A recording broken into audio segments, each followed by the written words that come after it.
Tia Ivy!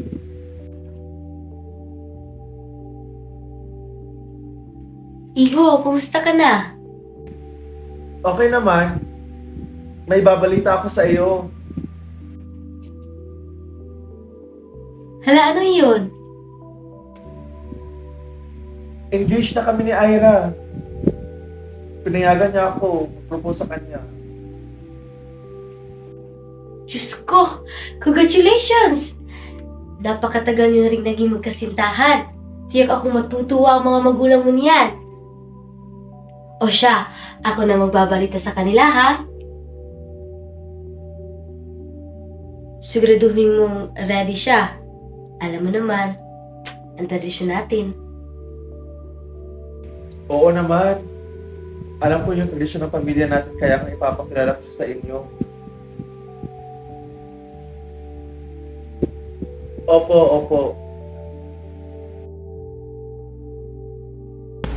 Alam mo naman, busy kaming dalawa, kaya hindi niya pa ako napapakilala sa kanyang pamilya. Pero huwag ka mag-alala, sigurado ako kesa. O sige, dyan ka masaya eh. Ano ka ba? Huwag ka na mag-alala, sige. Kaya ko to, ano ka ba? Siguraduhin mo yan. Yes! Congratulations ulit. Thank you!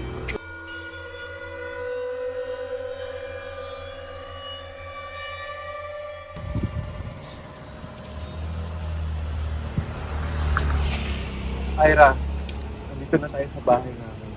Talaga ba? Nanda naman dito, Kenzo. Mapapasayo ang lahat ng ito. Ipapakilala kita sa pamilya. Kaso, pinakabahan ako eh. Huwag kang kabahan. Siguradong magugustuhan ka ng pamilya ko. O siya, tara na. Pasok na tayo.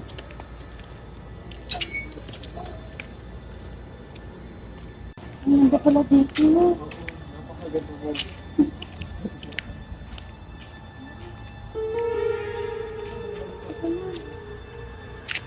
Yan, sakyan, mga bahay namin. Ngayon ito lahat. Walang matitira sa akin.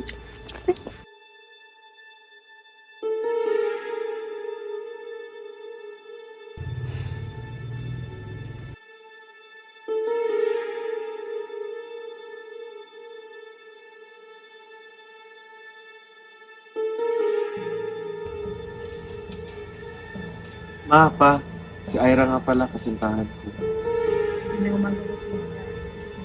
Oh, umupo ka muna.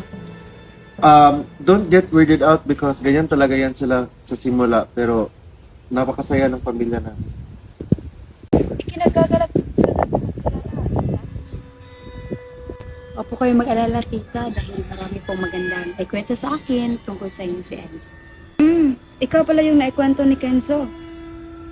Pero bago ka maging tuluyang bahagi ng aming tradisyon, may sinusunod kaming isang laro para sa mga bagong kasapi. Laro? Mukhang maganda yan ah. Oo, parang bonding na rin. Pero may special na twist. Hindi ito basta hide and seek. Ako si Suzy, kapatid ni Kenzo. At ako naman si Elisa. Sana mabilis ka kasi hindi lahat natatapos nito ng buhay. Biro lang. Game! Mukhang maganda yan. Bueno, dahil nasimulan na rin ang mga bata, simple lang ang rules. Magtatago ka at kami ang hanap sa iyo. Pero, may twist. Hindi ito ordinaryong hide and seek. Hintayin mo na lang. Umpisa na natin ang laro.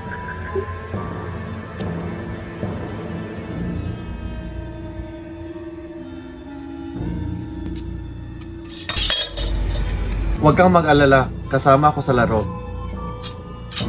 Ha? Pero, ano to? Para saan? Ay, nako, lulutuan kita ng paborito mong pagkain para naman busog ka habang tayo ay naglalaro. Sige, kala ko kung ano na. Tago-taguan, maliwanag ang buwan. Tayo'y maglaro ng tago-taguan. Pagbilang ko ng 10, nakatago na kayo.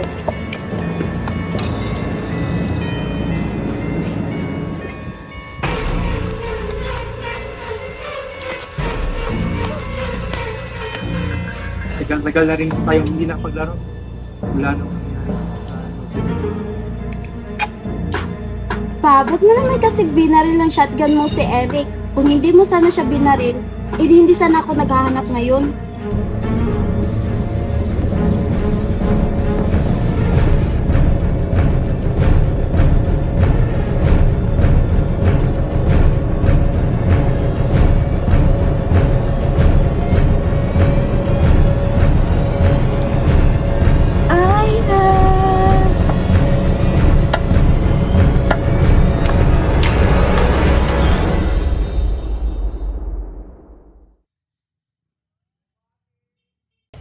Mga anak, huwag niyong palalagpasin ang bawat sulok na inyong makikita.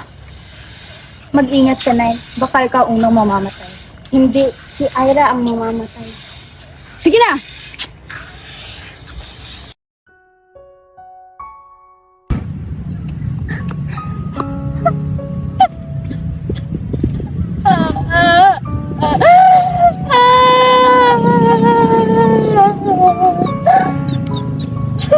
Ano ba yung nagawa ko sa inyo?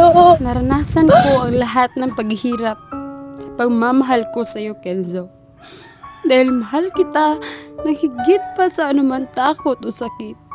Bawat luha, bawat tanong kung bakit, at bawat sugat sa puso ko ay bahagi ng pagmamahal ko sa iyo. Siguro, kailangan ko maranasan ang mga ito para mas tumibay ang damdamin ko. Na mas maunawaan ko kung gaano kahalaga ang tunay na pagmamahal.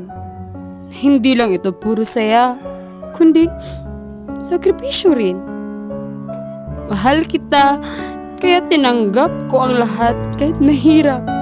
Dahil naniniwala ako, ikaw ang dahilan ng lahat ng ito. Kahit pa na ikamamatay ko. Kenzo. Wes, umanda ka sa akin.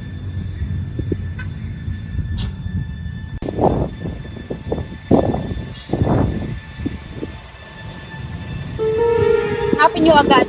Baka nandito siya.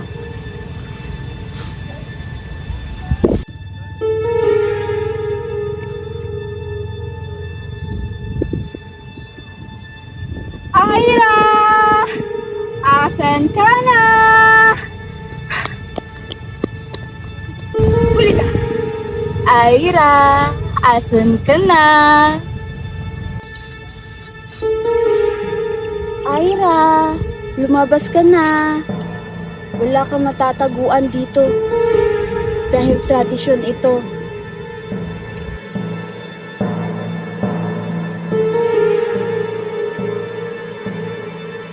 Ira, nasaan ka na? Hindi ka makakatakas sa akin, Ira. Dahil sa larong ito, ako palagi ang nagwawag. Oh!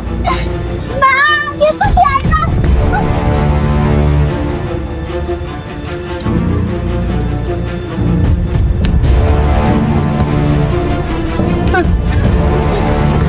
Patay mo pala ko, ha? Pwes! Diyan ang narapat sa'yo.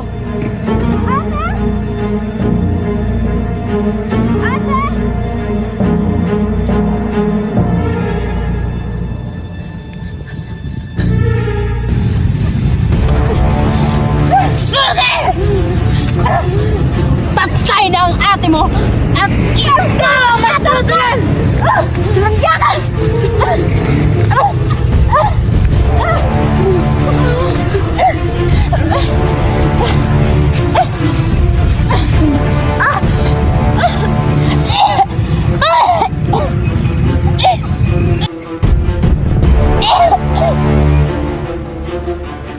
Tago-taguan pala, ha? Huwag kang mag-alala, Elisa. Ipaghihiganti kita.